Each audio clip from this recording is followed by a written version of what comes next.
విద్యుత్ విధానంలో సంస్కరణ అంటూ మొదలుపెట్టిన మొట్టమొదటి వ్యక్తి నారా చంద్రబాబు నాయుడు గారు. అది ఒక ఆంధ్ర రాష్ట్రంలో కాదు, భారతదేశంలోనే ఆయన మొట్టమొదటి వ్యక్తి. గతంలో నేను పార్లమెంట్ సభ్యుడిగా ఉన్నప్పుడు, లేకపోతే అంతకుముందు శాసనసభ్యుడిగా ఉన్నప్పుడు ప్రధానమైన సమస్య ఏ గ్రామం వెళ్ళినా కూడా కరెంటు విషయంలో అనేకమైన సమస్యలు ఉండేవి. పవర్ కట్తో పాటు రకరకాల సమస్యలు ఉండేవి.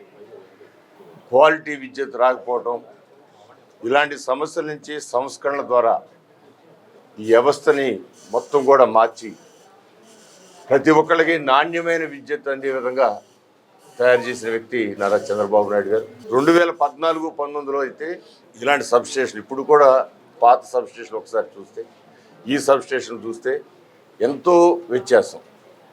పాత సబ్స్టేషన్లో ఆ దరిదాపుల్లోకి వెళ్ళడానికి పెద్దవాళ్ళు కూడా భయపడే పరిస్థితి.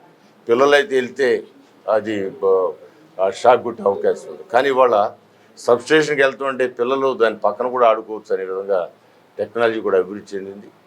ఇవాళ నేను 2014-19లో శాసనసభ్యుడిగా ఉన్నప్పుడు 8 సబ్స్టేషన్లు, అంటే దీన్ని మోడర్న్ సబ్స్టేషన్లుగా నిర్మాణం కూడా చేయడం, అది చంద్రబాబు గారి యొక్క ఘనత అనేది నేను ఇవాళ ఇక్కడ మన కనకదుర్గా నగర్లో ఈ సబ్స్టేషన్ చూస్తూ ఉంటే ఇంకా ముచ్చటగా ఉంది.